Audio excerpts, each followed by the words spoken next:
Retour sur le plateau de TV Finance, il est 9 h et comment se porte le CAC? La question du lundi matin, et bien pour y répondre, on va retrouver, vous le voyez, notre expert Charles Janus. Bonjour. Bonjour Roselyne. Vous êtes coach chez Interactive Trading.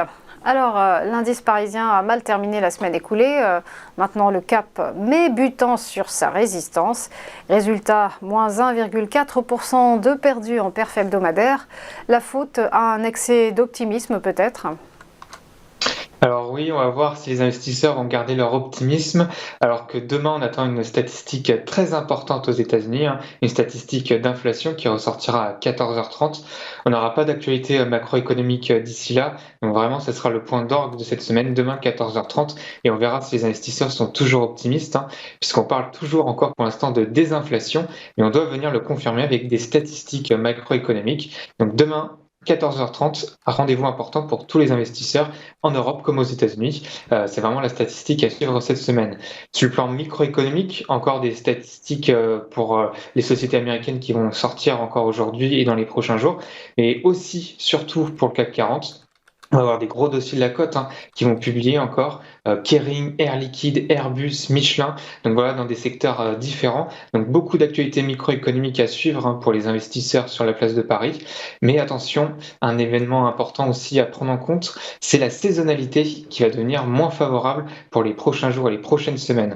En effet, si on regarde un petit peu historiquement sur les 20 dernières années, alors les statistiques sont calculées sur le S&P 500, mais ensuite on peut le faire pour tous les autres indices, notamment le CAC 40, et bien on constate que la saisonnalité se dégrade à partir de la mi-février jusqu'à la mi-mars. En fait, on a même parfois les indices qui repassent dans le rouge. Alors c'est pas du tout le scénario central pour cette année, mais on constate en tout cas que la saisonnalité devient moins favorable aux acheteurs à partir de la Saint-Valentin jusqu'à la mi-mars environ.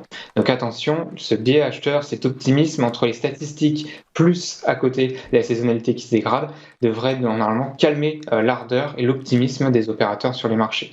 Et puis maintenant, d'un point de vue technique, pour l'instant, il faut le rappeler, l'indice parisien est toujours aussi à moyen terme. C'est très important de ne pas l'oublier, surtout pour ce que je vais dire après.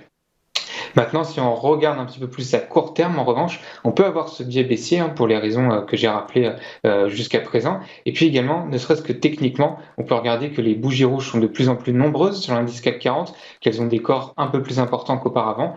Et puis on a d'autres éléments, comme les bandes de Bollinger, l'enveloppe de couleur bleue, qui est en train de se refermer, les bandes opposées sont en train de s'aplatir, la moyenne mobile à 20 périodes, elle aussi s'aplatit, pourrait même devenir baissière dans les prochaines heures si la correction venait à s'amplifier. Donc on voit là des éléments techniques qui commencent à se mettre en place et qui pourraient donner des signaux avancés, en tout cas d'une petite respiration-correction technique sur les indices, et ce serait rien de plus normal après un tel rallye haussier.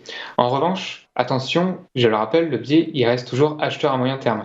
Donc en fait, si on est baissier et vendeur à court terme, c'est pour aller retrouver en fait des niveaux d'achat pour les moyen termistes et tous ceux qui ont manqué jusqu'à présent le mouvement haussier du dernier mois. Et donc, ça revient en fait à attendre tout simplement un retour au moins jusqu'à 7000 points, voire sur les 6915 points. Et la moyenne mobile à 50 périodes en données journalières qui est ascendante, elle est en rouge sur le graphique, c'est le point d'achat moyen terme.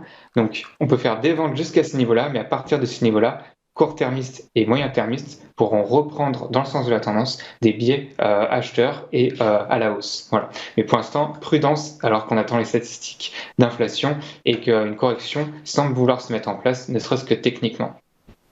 À suivre en effet. Merci beaucoup, Charles Janus, pour votre décryptage et belle journée à vous. À suivre après une deuxième pause, les valeurs du jour avec les Market Movers.